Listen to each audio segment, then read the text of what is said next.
Magandang araw mga kabi. So magpaparonda tayo ng mga kalapati ngayon at maaga tayo nagising. So hindi pa tayo kasi pumapasok sa work ng isang linggo kaya nakakapag-video tayo. Ayan. So bali ang gagawin ko dito mga kabi kasi nga binigyan natin ng vitamins yung mga young bird natin. So papakawalan muna natin yung mga young bird natin.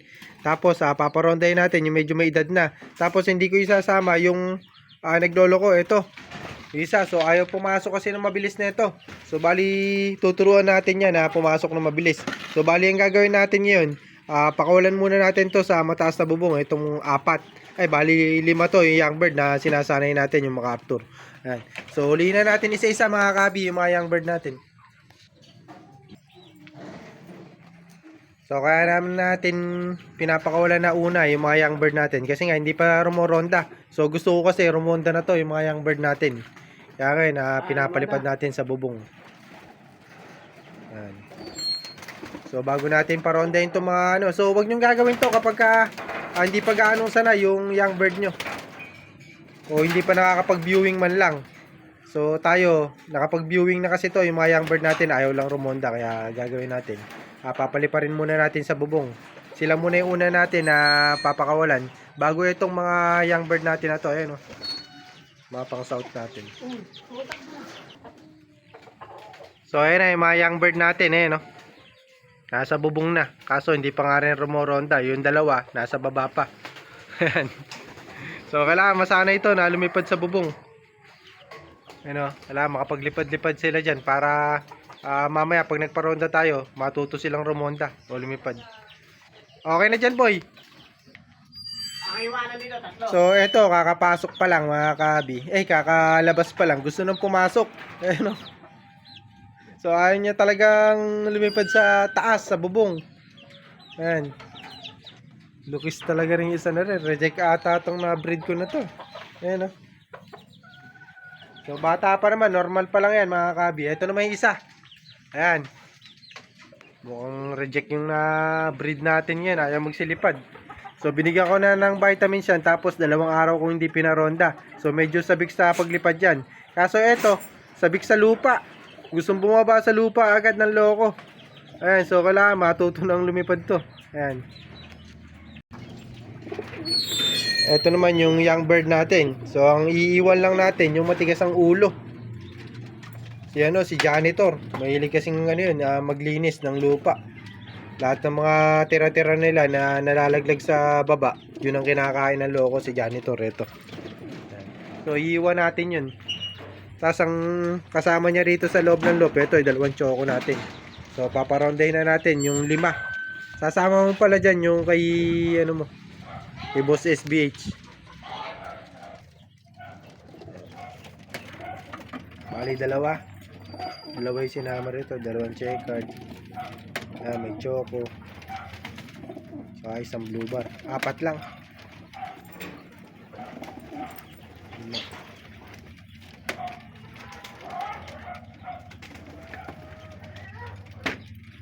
Huli 6 tapos 5, 11. Kadami pala namin pang south ngayon mga kabi no?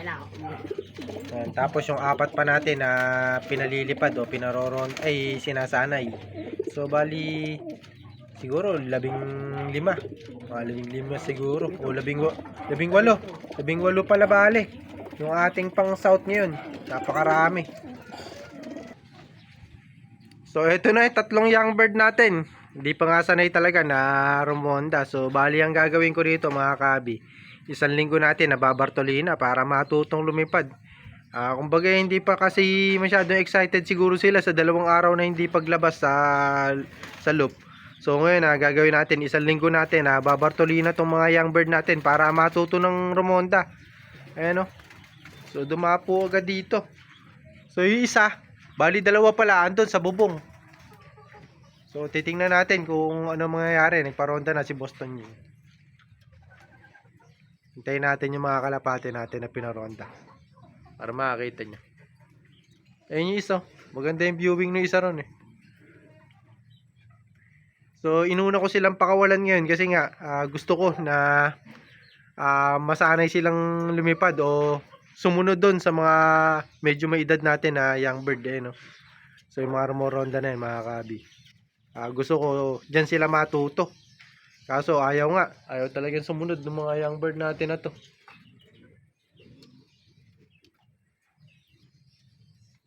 Yan. So, dito pa rin sila no. Di katulad nung iba na young bird, kapag ka pinakawalan nyo mga kabi at may nakitang lumilipad, susunod na. Sila ayaw talaga. Mukhang maganda nito, maganda pagkakatrain dito no. Ito isa nasa taas kaso parang hinihingal na. Ang dami ko pa naman pinakain dito kahapon. Tiningnan ko kung medyo may energy sila ngayon. Tapos 2 araw din tayo nagbigay ng vitamins. So hindi naging effective yung binigay natin na vitamins dito sa 4 natin na young bird. Ayan. So ayaw nila talagang sumunod dun sa mga natin. Mga panglaban natin no.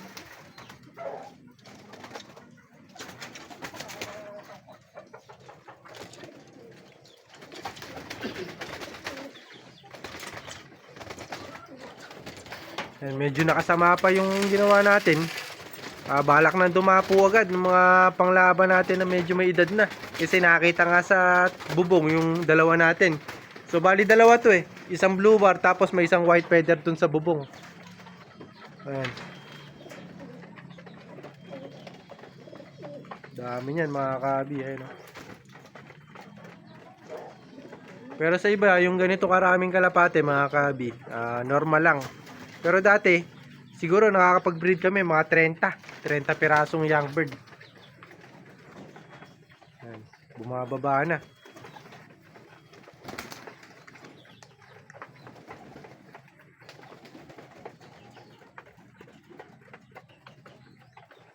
So lilipad pa ulit yan mga kabi, mabibitin sa lipad dyan. So hindi muna namin bali pabababain to mga to. So lilipad pa ng kusa yan yung mga young bird natin. So nahahawa lang yan sa mga young bird natin na to no. So yung iba yan lumilipad pa no. Yung dalawang choco matibay. So yung iba ayaw ng rumonda. Eto. Ayan. So kailangan matuto sila na lumipad dyan Ayan no. Ganyan ang ginagawa. Reject ata ang nangyari dito. Tinan mo sa lupa dire-diretso. Hanip na kalapati yan. Ano kaya kailangan natin gawin natin dyan? Yan. So kailangan na ata iluto. Pang MacArthur pa naman natin. Bugawin mo sa lupa. Yan. Kailangan matutong lumipad dyan. Kundi i-aalmusal mo yan sa susunod na araw. Ayan o. Ayan o. Dalawa na. Ayan na talagang lumipad. Putragis na rin. Puro lupa ang gusto. May lahi yatang netoy. So hanggang dito na nga lang yung video natin mga kabi. At pinakita ko lang sa inyo yung pagpaparonda ni Boston Ying ng mga kalapati natin. So ito mga kabi, tuturuan ko pumasok yan para mabilis siyang pumasok mamaya pag nagpakain tayo.